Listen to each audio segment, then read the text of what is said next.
two most notorious mass murder cases in Los Angeles history, and Los Angeles has a pretty violent history. So, but according to the grizzled detectives of the LAPD, the two most bloody, brutal mass murders ever committed in the city were the Manson murders on Cielo Drive in Benedict Canyon, and what were known as the Four on the Floor or the Wonderland murders, which actually occurred in Laurel Canyon on Wonderland Boulevard, involved the alleged deaths of four reputed Laurel Canyon drug dealers. And that both of those mass murders were directly related to the Laurel Canyon scene.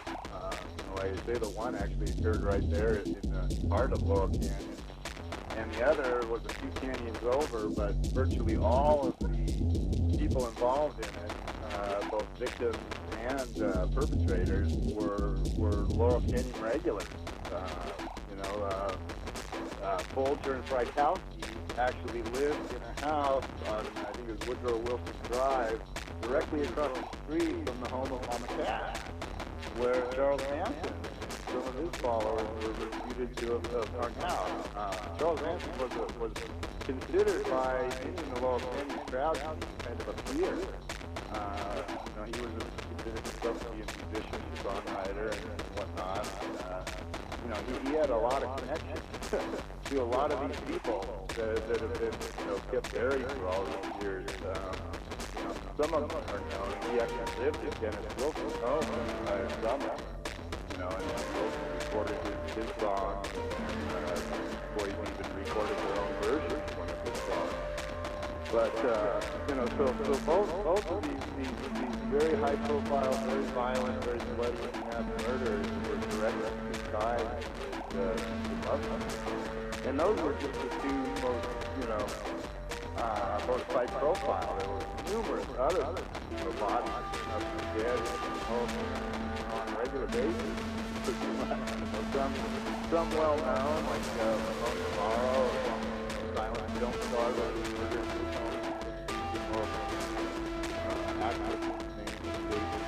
Ingrid Stevens, I think it was.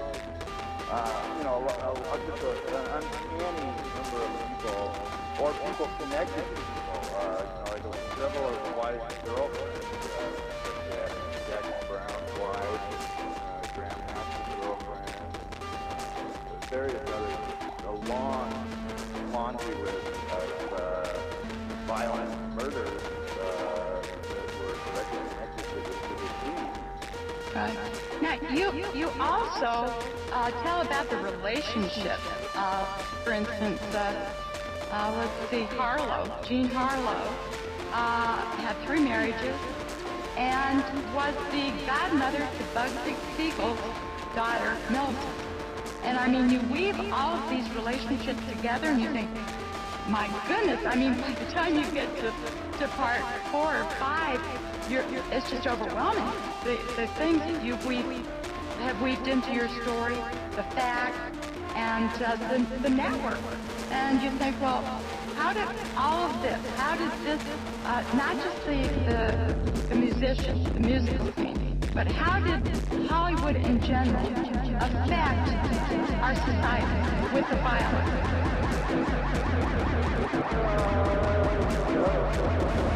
That's a good question.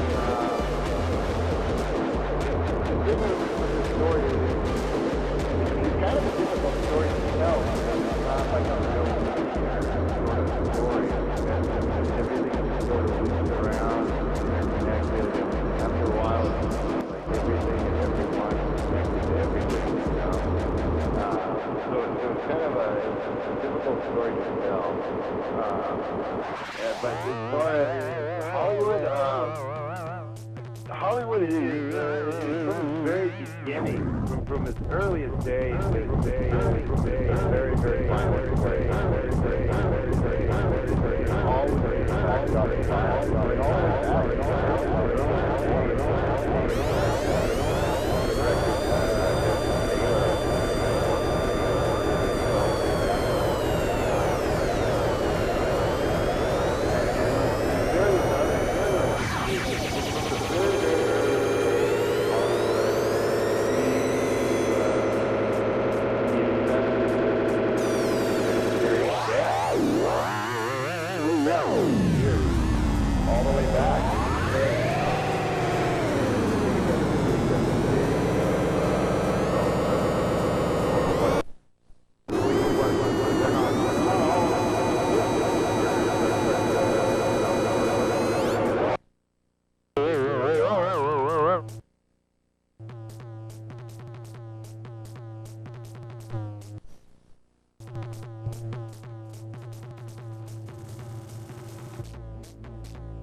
book. You should write a book. You should put the phone book.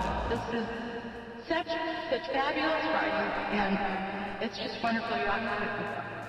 But you do mention let me find my notes here, about the Lookout Mountain Laboratory, which with such Hollywood luminaries like John Ford, Jimmy Stewart, Howard Hawks, Ronald Reagan, Bing Crosby, Walt Disney, Marilyn Monroe, had some sort of special clearance to work at this facility on undisclosed projects. Yeah, that's another very curious fact about the whole Laurel Canyon scene is that right literally smack dab in the middle of this remote canyon, at the time populated primarily with bohemian beatniks, musicians and whatnot, there was a covert intelligence facility which was primarily served as a covert film studio. It was actually considered to be the only self-contained film studio in existence. I mean, it was more advanced than anything that Hollywood, just right down the hill, had. And it's where they processed all of the nuclear test film footage and who knows what else they did there. Put together propaganda films and whatnot. And it was operating right there, Here you have this secret intelligence facility operating right there in the center of the canyon with all of these sons and daughters of the intelligence swirling around it, and we're supposed to believe that that's all just, coincidental. But, that's kind of hard to believe. And, and there were various Hollywood luminaries who had special clearance worked at this facility. And to this day, it's not known what exactly they did. But they reported for duty to this covert film studio and did whatever it is that they did, in conjunction with the, the people running the place. So that's a little odd that would be situated right there. And there was also a high-level ring that was being run in Laurel Canyon at that very same time. And when that got raided and shut,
military-style communism in Vietnam. It's a communism where people all live together. In your military, it's a military communism. It's not hippie communism. But they had to make it a hippie thing. Now, what did they have in the communism? They had shacks with lookout points. They had telescopes. They had walkie-talkies. They had military field telephones. They had collections of not all hippie. What mentions that he did what? To call hippie. So they put them in a school and they called it the Manson family, and they headed out. And then they would music. And that was my occupation. This is what he was paying for. Because a line shows you.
Thank you.